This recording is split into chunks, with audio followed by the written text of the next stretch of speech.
Anyone, my convert story, it's been such a long time. Well, inshallah, this could be the last one. I'll cook up a nice one. In the future, you can just tell. I'm about 38 years old. I was born in a Hindu Brahmin family, born in England, raised up between England and India. I embraced Islam about 23 years ago.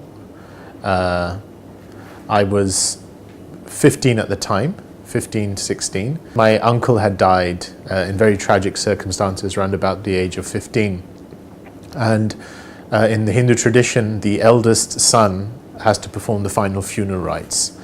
And so he only had 3 daughters. I was the son of his elder brother, and I counted as his sort of eldest son. It was very close to him. So I ended up going to Banaras, which is a place in India, sometimes pronounced as Vanaras, which is a place where they perform the final rites, and where usually the body is taken, burnt, and turned into ashes, and flowed into the Ganges. So I went there, and I had to do a series of rites for my uncle. And at the final point, I even saw the ashes of his body, and I saw this along the ghat, along the area where a lot of bodies are being burnt regularly, and they're turned into ashes and they literally flowed into the water.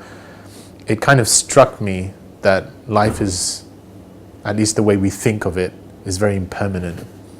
And the whole idea of death as being so close was something that really, really struck me.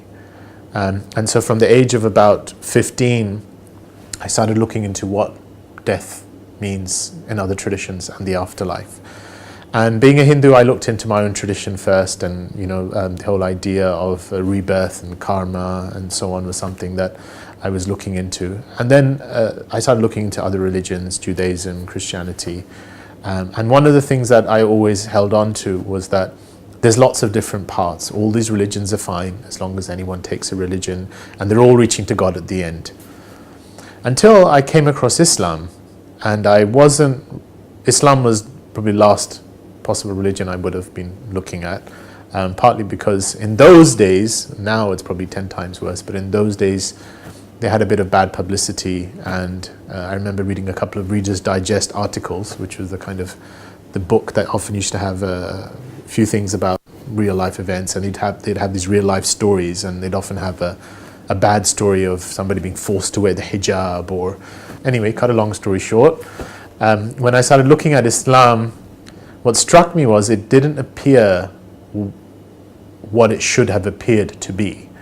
So it wasn't, an Arabian religion 14 centuries ago, one of many other religions. So there's Hinduism, that wonderful combination of different faiths, and from the Indian subcontinent, different ways of thinking, because the term Hindu itself is kind of a catch term for lots of different ways of looking at things within the Indian subcontinent.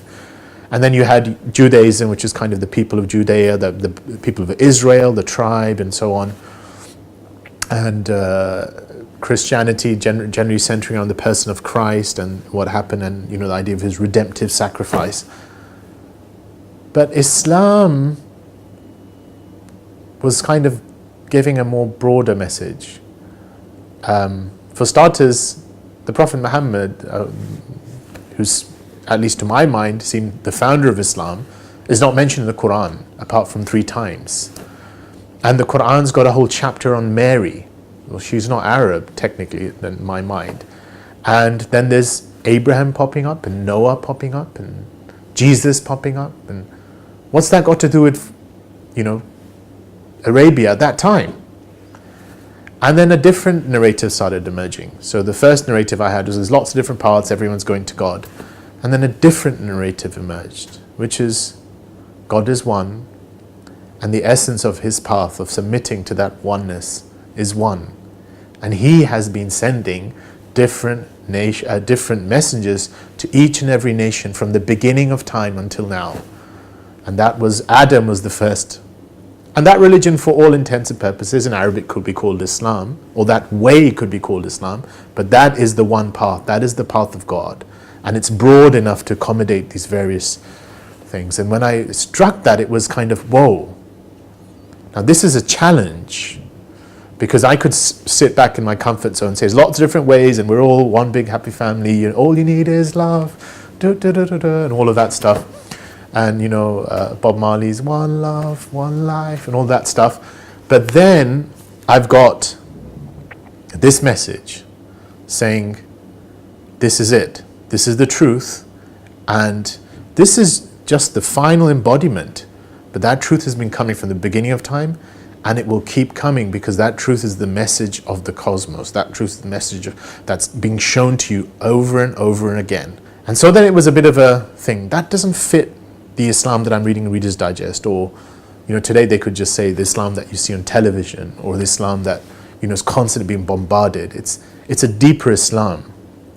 It's the Islam of the soul. It's the Islam that at some point it's like, I think I know this.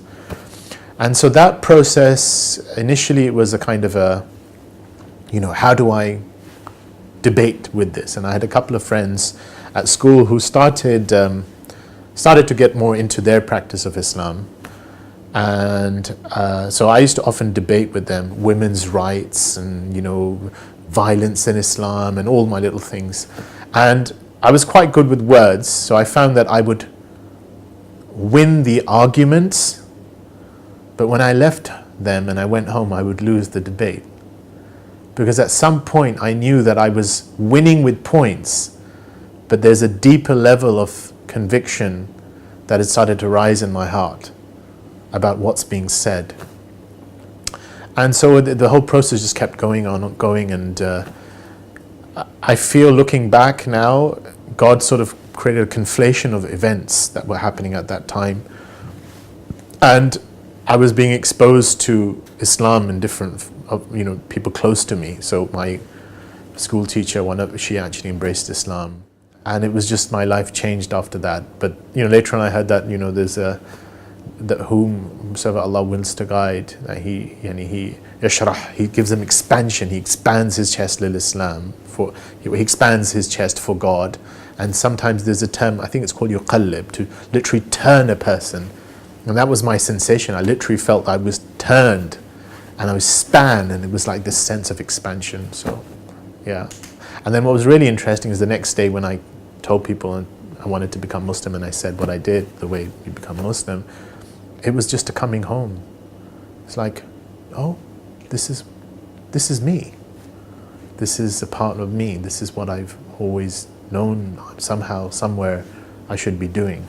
Well, during that 7-month period, I think the first part of it was sort of just opening up to, because it wasn't conscious. I don't think looking back I could say that I was, deliberately thinking about something. It was just subconsciously, or at that time I was realizing that I'm starting to believe. And then I think the biggest reason why there was a delay, which in hindsight I think was partly because I just didn't think it was possible. I didn't think someone born in a Hindu Brahmin family could actually become Muslim. It didn't seem possible to me. It was not something I could have entertained, because I didn't actually, I don't think I knew of any converts from Hinduism. So I couldn't imagine someone from Hinduism could become Muslim, and at least not in the background that I had. So it was a very relaxed, not very strong, Hindu type, but as is common to many, at least that kind of Hindu upper class Brahmin sort of environment, it's sort of like a very relaxed identity, shrouded on, like festivals and, just tight-knit family, very close, well off, not many problems. And then, why would you do that? Why would I convert? It was not something, it never came to me. And then even as the faith was emerging, it was sort of like, yeah, but it's kind of like growing as a seed. It sprouted. And when it was, I believe this. Now what does that entail? And when that thing happened, then it was always like, this is a bridge. And can I ever cross it? Can I ever actually take that step? I mean, what would my family say? What would anyone say? And then I think what finally pushed it over was that, God actually created an environment around me where I saw other people convert. And someone who I really looked up to, who had converted a year or two before, and his life had literally changed. I was walking with him, and he literally looked at me and he said, "You don't know how long you're going to live. You don't know how much time you've got." And he said, "Don't you want to live your life, or at least say what it is that you believe in to yourself?" There were a lot of challenges that came afterwards that, had I sat and thought about it, probably would have prolonged it a lot more than 7 months. But the fact that I took that step, from that point onwards, I found there is no way that God's support does not come. God's support in the most amazing ways. I think for a lot of converts, the real proof becomes their post-conversion stories, especially when there's so much family pressure against them. You think there's no way, just when you think it's all, I've got no way out, there's some, support coming, the most amazing ways. Post-conversion in the beginning, I mean, my family obviously had a hard time with it. I was 16-year-old. They could not understand why I would do something like that, and it took them a while to actually think there was a genuineness involved and there wasn't a lady somewhere or some kind of drug, fueled project behind my reason for becoming Muslim. But to cut a long story short, there were a lot of trials, there were tribulations, but I ended up going from England to India where my parents were residing. I was there for a couple of years. But I found within that a sweetness, and God always providing support just when it got difficult. And then through time, and I think this is something, if I had the chance to give advice to myself looking back, and also to someone in that situation, was to take things easy, to try and embody things through their character and the core of Islam, and not feel that they always need to get their point across. Because I did feel very strongly that I really wanted to convey what it was that I knew, without realizing that sometimes your actions and your state speaks louder than your words. And so there was that kind of initial tussle. But I think as my family got to know me better, and my immediate family, and time itself has a healing, is that now, I mean, it's my immediate family really, there's a real closeness. When I go there, when I visit my parents, it's like, everything is a norm. It's a norm for me to pray there. It's my identities. My mother, refers to me sometimes by a Muslim name. I go on Friday prayers, and but there is an element of respect, and my dad is always really keen on, Islamic speakers, and so there is an element of that, and I think a lot of that is kind of just through trying to just also a reassurance of just a very human level. You are their son. You are the person that they've known, and to the degree that at your core you're still who you were, and you're just trying to be more genuine in that, and what Islam's calling us to. So that's there, yeah. But there are challenges. There are social challenges, and I think the biggest thing is that each of us will probably be challenged in some way to live up. That's part of life, but there is always support of God in those challenges. So. Islam, I wouldn't say changed me, but is continually calling me to change, and is changing me, because Islam is truth.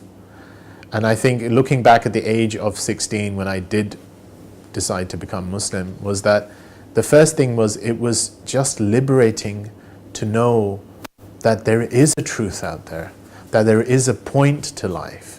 It was so liberating, and I think most of the converts I've spoken to always say that those first few months are just exhilarating, because it's sort of like, oh, how come no one else knows about this? This is like a treasure. Right, but then, as time goes on, it's like the challenge to live up to our lives and that greatest truth. And this is the part of faith, right? Being called to, what is your greatest truth? What do you really ascribe to? But just having that guidance, just knowing that there is guidance, just knowing that there is a point, knowing was really, really, really peaceful. And I remember it was so overpowering, and it was so comforting that somewhat in my naivety as a 16-year-old, it was like, wow, it should be easy. I just tell everyone and they'll see it exactly the way I do, especially the family. And it wasn't the case, because, a lot of these things are not in our own hands.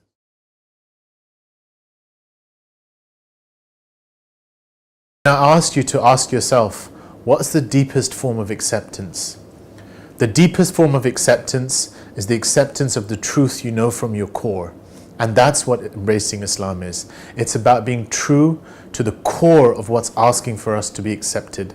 Once you accept that, you'll find God comes in your life and makes things easier, and everything you thought that was impossible or otherwise something to be worried about will become possible, and you'll find a way out. That's my hope. Thanks.